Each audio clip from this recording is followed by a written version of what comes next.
थोड़ा बनाएंगे थोड़ा ही खाएंगे।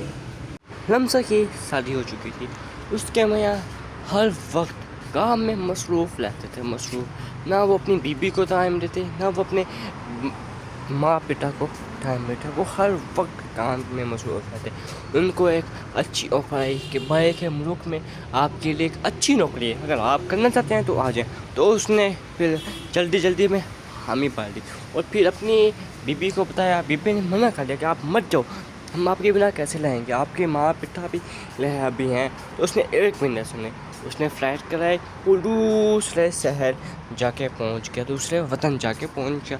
उसके माँ बीच अकेले रही, वो एक साल में एक दो दफ़ा चक्कर लगा जाता। फिर वो ऐसे जब घर भी आता तो हर वक्त काम के सिलसिले में मसरूफ़ रहता, हर वक्त वो फ़ोन में मसरूफ़ रहता। उसकी बीबी इंतज़ार में रहती कि कब वो फ्री होगा, मैं इससे बातें करूँ कि कब ये फ्री होगा। वो लेकिन वो किसी की बात नहीं सुनता, वो घर भी आता तो हर वक्त वो काम की बातें करने लगता। उसकी बीबी इससे सब सुनकर बहुत परेशान होगी कि अब मैं इसका क्या करूँ, ये तो मुझे टाइम ही नहीं देते, हर वक्त काम काम काम काम काम सिर इन्होंने खाया हुआ है हमारा। तो ऐसे इनके बाप और माँ भी परेशान है कि अब मैं हम इसका क्या करें। ऐसे ही ऐसा दिन गुजरते गए। उसको एक बच्चा हुए तो उसकी माँ भी वहाँ से गुजर गई थी, उसके माँ पिता गुजर गए थे, लेकिन उन 3 बच्चे लगातार 2 साल के गैप से हुए और वो उनको छोड़ कर चला गया।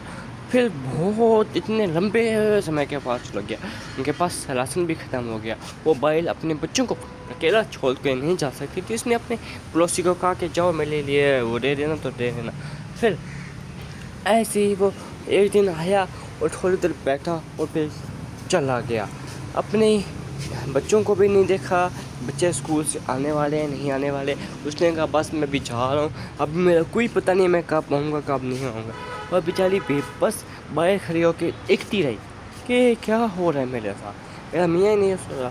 25 साल बाद जब उसके बेटे बड़े हो गए, उसके ख़ानदान में उसकी उन्होंने शादी भी करवा दी। फिर अचानक एक दौर बेल बजी, उनकी गेट के बेल बजी। जब वो जाके खोलने के तो देखा कि उनके पिता बाहर खड़े हुए। तो माँ ने पूछा कौन है बेटा, तो उसने कहा माँ हमारे पिता आए हुए हैं। उसने कहा अच्छा पिता आ गए हैं। तो वो सब हैरान हो गए देख के कि इतने सालों के बाद 25 सालों के बाद ये कैसे आ गए यहाँ पर। हाँ भी याद आ गए। फिर वहाँ से 2 नन्हे बच्चे आए। वहाँ पर जैसे आए तो उसने पूछा ये कि बच्चे कौन है, तो वो सब लोग उस पर बहुत गुस्सा हुए। उसके बेटे भी उस पर बहुत गुस्सा हुआ है। फिर उसकी बीवी भी। फिर उसकी बीवी ने कहा अगले पार्ट के लिए सब्सक्राइब करें।